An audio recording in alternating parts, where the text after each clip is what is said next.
Hey guys, and welcome back. It's your boy Eileo. And before we get right into it, I just want to give a quick shout out to, I believe her name is Itza, if I'm pronouncing it right. She commented on the last video and she said that she likes this format, and that's what I wanted to hear. I just wanted to hear some feedback from you guys, and she actually said it, so I guess I'll do this more. We'll find out, but yeah, shout out to Itza, and of course shout out to my boy Nathan. He's been holding it down for us. But let's go and get right into it. Now, for today, I'm going to be doing a B7 guide. Now, the B7 guide is going to be geared more towards farming it after you first got there. But I'm going to quickly go over, I guess, first getting there. So let me go ahead and talk about this. So when you first begin the game, obviously you're going through the areas. You're trying to go through, you're trying to get to Pagos Coast Extreme, so you can farm out some more gems and stuff, right? Like that, you know? And that's fine. Go ahead and try and get as far as you can in the game. Once you hit Pagos Extreme and you can farm it, then that's when you should start your golems. And for the most part, B7 initially is skipped over with because there's no way you have good enough gems to be able to farm it even in 5 minutes or 4 minutes, which is awful, like god awful long. But it's not. It's just impossible. It's impossible. Not literally impossible. Don't go out there and do it. You're gonna have a bad time, but it's impossible. But I'm just gonna give you a quick team of what you could come up with just to clear it out the first time. If you guys ever need any help, leave me a comment below, and you can add me as a friend, and you can just use my Evo 3 Valk to get through it initially, and then you can farm it as much as you want on your own time once you've gotten to B8. So just a quick team that you can use for B7 in the beginning just to pass it to get to B8 is, of course, see if you can snag 1 or 2 grass Mihos. She's not the best Miho, of course, but for beginning of the game, she's okay. If you somehow capture a grass Anu, you could use him too. Hopefully you can pull a decent nat 4, decent nat 5. That's a grass one.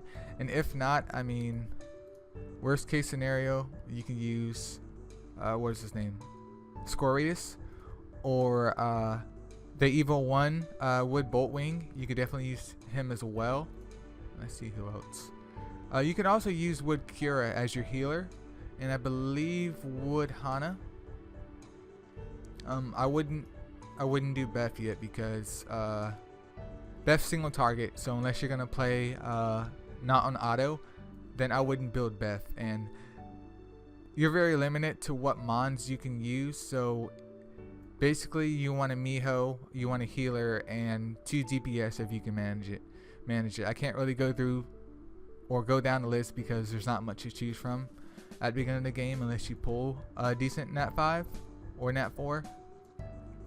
But main purpose of it is go ahead and get those together, get a buddy, a high level buddy that has Evo 3 level 60 mon, and just have them just tank through it so you can hit B8. Now this is where the actual guide begins at, because once you hit B8, then after you farm B8 enough and you get some decent square gems, then you can start farming B7. And I feel like people skip it a lot.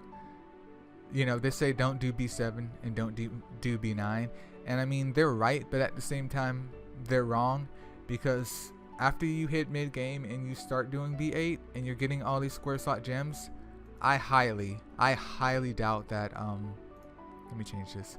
Yeah, I highly doubt that your mons are going to be triple square master race, all 4 or 5 whatever that you plan on using for B10. So obviously your mons are going to have different slots on them, so you're going to need to farm B7 and B9 unless you somehow are already doing 3 million Titans plus and you're getting all these like dank gems for your mons. So you're definitely going to have to go back and farm them. I think I farmed B7 and B9 for roughly about maybe a couple weeks each before I was ready to attempt B10, and even then I was like barely clearing B10 because my gems were just utter and complete garbage. But okay, let's say you've already cleared out B7, you've been farming B8, you got a lot of decent square gems. You can farm, if you can farm B8 in 2 minutes or less, you're good to go. I wouldn't worry about investing too much in it after that until you get further in the game, until you can do B10 and get a little bit more better gems and hopefully do dragons. And if you want, you can throw 1 Mona on a Siphon set, but honestly you just need 2 Monas and 2 level 60 Evo 3 Monas with some 6-star like Valor gems, and it's rest in peace to the squad. You're done, son. You're done. B8's done. You beat the game. Congratulations. But for B7, your runs are going to be a tad bit slower, but let me show you guys. But you'll still be able to clear it. Oh, stupid bingo. Oh, don't tell me it's loading. Oh, okay. But you'll be able to clear B8. If you can clear B8 in that amount of time, then you're good to go. And with B7, once you're able to farm more areas after Pecos Coast Extreme, and after you've built up a decent team with hopefully a couple square slots in between your mons, so they have hopefully some plus 12 5 or 6-star gems, that's when you can kind of diversify your team a little bit. Also, you could use Wood Kokomaru for B7 as well. He's farmable. I don't think. No, I can't. Can I do it from here? You could use grass canneling too, but is it worth really farming for? That's the thing. I mean, if you had him and he was maybe Evo 2, I would use him, but not really. I wouldn't use Grass Siren. Grass Seedler, he's just sap. You could use Grass Mona too, but I mean you're kind of stuck with what you can farm out. But once you can do B8 and you get further in the story, hopefully you should be able to make it to Slumbering City. You could definitely pick up a couple decent Grass Astramon, like Grass Vivian, even though he's like extremely super duper like rare. You could bring him. So you have Wood Miho, Grass Vivian, some type of healer, Wood Hana or Kira or someone, and another attacker. And let's see, that's my B10 team for right now. We're gonna do Anubis, Miho, and Incubus. But once you get that, I mean, you can definitely build up your mons more and get more, at least get them to plus 12 if you can, and start farming B7. You just want a stable team of 2 attackers. Like I said, I did list a couple already of what you can use, and a healer, because chances are your DPS, especially beginning out, isn't going to be anywhere near enough to clear the monsters out in a couple waves. So you're going to need a healer as well. Other than that, it's fairly simple.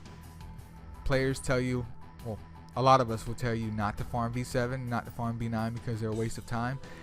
And I mean, in a way they are, but in a way they aren't as well, because like I said, unless your B10 team is triple square master race, there's no way in like all of the world that you're going to be able to bust through B10 just by farming B8.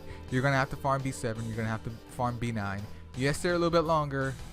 Yes, you'll probably get crap gems. I get crap gems all the time. But you're going to need that to get your team up there for B10.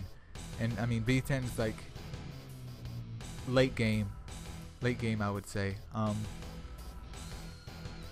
that's pretty much it. I mean, there's nothing really in depth about it. It's just about building some grass mons that can make it through B7. They don't have to be fast, your team just has to be stable.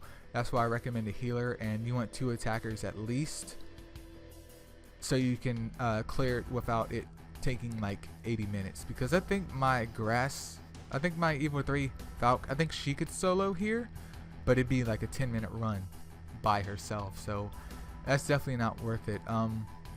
But overall, that's pretty much all I have for you guys.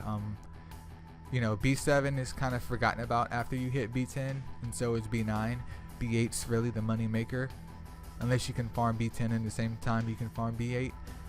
But don't forget that you do have to farm here unless you have some godly gems, because getting ready for B10, you're gonna need 5-star gems, you're gonna need 6-star gems, plus 12. You know, if you're using Nike, you're gonna need plus 15. You should be on a full defensive set of plus 15 defensive gems, just so she can survive the Mandragores and not get rest in peace to the squad in a matter of about 2 rounds. But that's pretty much B7. If you guys have any questions, let me know, and I will catch you guys in the next video. Ciao.